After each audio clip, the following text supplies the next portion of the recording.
जनसंख्या अपने आप कम हो जाती है अगर लोगों को बेहतरीन शिक्षा मिले और बेहतरीन स्वास्थ्य सुविधाएं मिले। बहुत ही तेजी के साथ में पीछे से देखें, मुस्लिम समाज की आबादी का जो प्रतिशत है वो गिरा है, बढ़ा नहीं है। जो इन्वेस्टमेंट यहां हो रहा था 3 लाख करोड़ से ज्यादा रुपए विदेशी इन्वेस्टर्स निकाल के ले जा चुके हैं। यह स्थिति है। सो आएगा कैसे जब आप लोगों के प्रति नफरत फैलाओगे?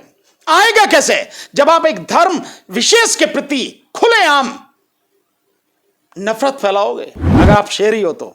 लेकिन आप मिट्टी के तो छोड़ो, कागज के भी शेर नहीं हो। लोहे पोहे के तो जो बना रखे छोड़ो, हकीकत में तो कागज के भी शेर नहीं हो।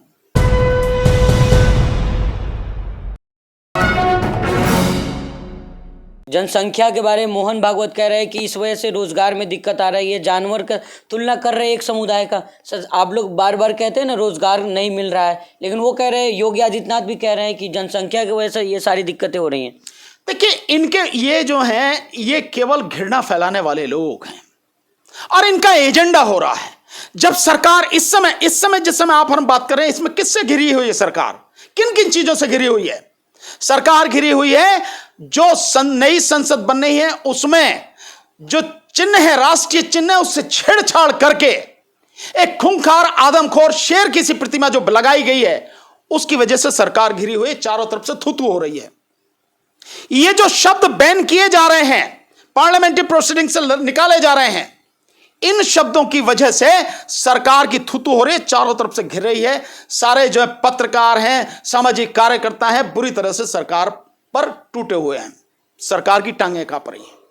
इसके साथ साथ में एक और हुआ है कि राज्यसभा की तरफ से एक लेटर आया है। राज्यसभा के जनरल सेक्रेटरी ने जो कहा है कि संसदीय परिसर में किसी भी तरह का धरना प्रदर्शन नहीं हो सकता।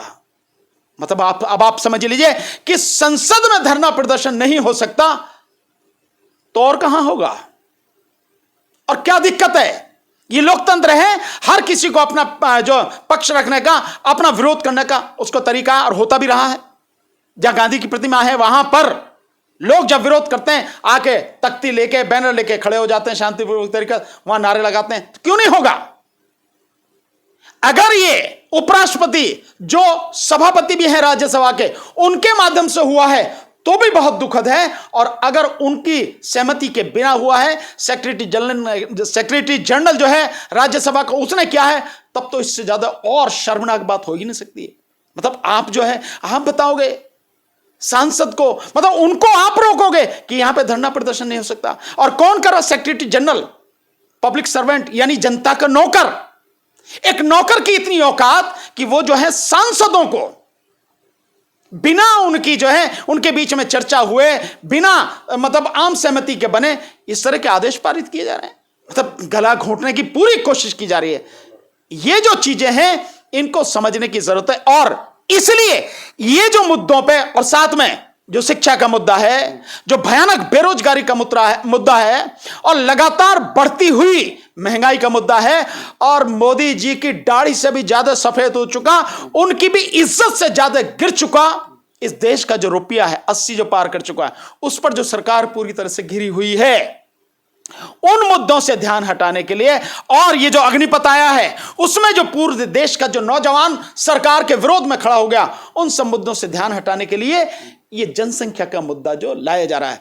जनसंख्या अपने आप कम हो जाती है अगर लोगों को बेहतरीन शिक्षा मिले और बेहतरीन स्वास्थ्य सुविधाएं मिले, देश से गरीबी हट जाए, रोजगार मिले अपने आप जरा आंकड़ा उठा के देखिए कहां पे है, किस स्थिति में है। जो आंकड़े हैं उन आंकड़ों के हिसाब से भी बहुत ही तेजी के साथ में पीछे से देखें, मुस्लिम समाज की आबादी का जो प्रतिशत है वो गिरा है, बढ़ा नहीं है, गिरा है।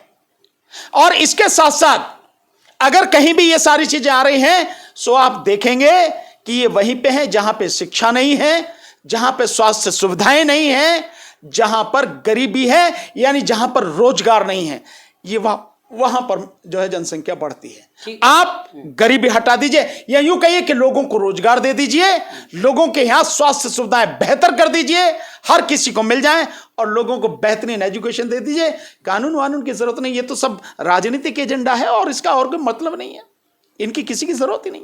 ठीक है सर, आखिरी सवाल और अहम सवाल लेंगे। जिस तरह से सर लखनऊ में लुलु मॉल बना है सर, विदेशी कंपनी आई, उसमें नमाज का एक वीडियो वायरल हुआ, उसके बाद सर हनुमान चालीसा और तमाम सुंदर कांड हो रहे हैं।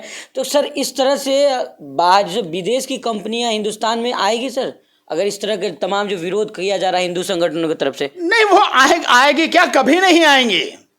जिस तरह से इस देश को चलाया जा रहा है, मोदी जी ने वो बनाया था ना मशीन का शेर, लोहे का मशीनों का शेर जो बनाया था, और अभी ये शेर बनाया, मतलब आदमी शेर ही बनाने में लगा रहता है, लेकिन शेर जो किसी काम के नहीं है सारे शेर। सो जो मशीन का शेर बनाया था मेड इन इंडिया करके, make in India, made in India और मेक इन इंडिया करके, वो कहां गई मेड इन इंडिया और मेक इन इंडिया? भाड़ में। कोई आया तब से यहां इस देश में कोई इन्वेस्टमेंट करने आया? नहीं, बल्कि इसी साल में जो इन्वेस्टमेंट यहां हो रहा था 3 लाख करोड़ से ज्यादा रुपए विदेशी इन्वेस्टर्स निकाल के ले जा चुके हैं। यह स्थिति है। सो आएगा कैसे जब आप लोगों के प्रति नफरत फैलाओगे? आएगा कैसे जब आप एक धर्म विशेष के प्रति खुलेआम नफरत फैलाओगे? कैसे आएगा? घृणा फैलाओगे, उसको अपमानित करोगे, उसका कत्लेआम करने की कोशिश करोगे, उसका आर्थिक बहिष्कार करने की बात करोगे। कौन आएगा? कोई नहीं आएगा। ये सब कुछ अपने, और इसके पीछे केवल एक है, क्योंकि ये जो सारे मुद्दे सरकार को जो घेर रहे हैं उनसे ध्यान भटकाने के लिए ये सब ऐसे मुद्दे उठाए जा रहे हैं हिंदू मुस्लिम वाले। और इसके अलावा बीजेपी के पास कोई राजनीतिक मुद्दा ही नहीं है। मानसिक रूप से बीजेपी और इसके सब जो हैं ये सब पूरी तरह से दिवालिया हो चुके हैं।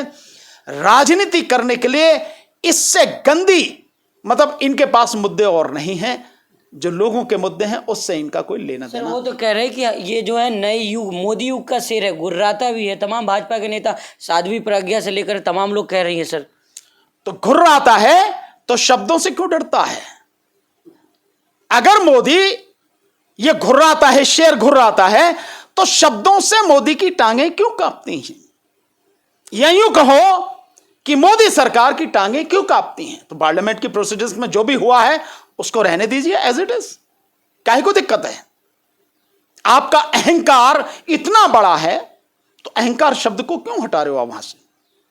अगर आपके विषय में कोई बोलता है कि आप अहंकारी हो, आप तानाशाह हो, तानाशाही चला रखी है आपने, दादागिरी आप करते हैं, दोहरा चरित्र है आपका, क्यों इनसे घबरा रहे हो? अगर आप शेर ही हो तो। लेकिन आप मिट्टी के तो छोड़ो, कागज के भी शेर नहीं हो। लोहे पोहे के तो जो बना रखे छोड़ो, हकीकत में तो कागज के भी शेर नहीं हो, केवल दिखाने के लिए। ठीक, बहुत शुक्रिया सर बातचीत करने। तो ये थे हमारे साथ भानु प्रताप जी, जो तमाम मुद्दे बातचीत कर रहे थे। जिस तरह से संसद में कहा जा रहा मर्यादित शब्दों का प्रयोग नहीं होगा, इसको लेकर सर जो है काफ़ी गुस्से में है। और आपने सुना भी जिसे कह रहे हैं कि जब तमाम जो शब्द आए, आदमखोर हो या जिस तरह से जुमलेबाज, इन तमाम शब्दों को कहा जा रहा है। और कहा जा रहा है कि संसद जो है वहाँ पे जो है प्रोटेस्ट भी नहीं कर सकते हैं। इस तरह के जो मुद्दे हुए, इसको लेकर सर कह रहे हैं कि तमाम जो बेरोजगारी का मुद्दा है, इन सबको दबाने के लिए भाजपा नए नए प्रोपेगेंडा ला रही है। जिस तरह से जनसंख्या नियंत्रण कानून हो या लुलु मॉल का मुद्दा हो, इन तमाम मुद्दाओं को लेकर के इन जो तमाम जो घिरे जा रही है मुद्दों में, वो इन मुद्दों को छिपा रही है। बाकी देखना होगा जिस तरह से ये राजनीति चल रही है कब तक थम रही है। तमाम जो विदेशी कंपनियां, अगर लुलु मॉल में जिस तरह से विरोध प्रदर्शन हो रहा है और बुलडोजर चलाने की बात हो रही है, तो विदेशी कंपनियां हिंदुस्तान कैसे आएंगी, देखने वाली बात होगी। बाकी और भी खबरों के लिए हमारे साथ बने रहिएगा। धन्यवाद।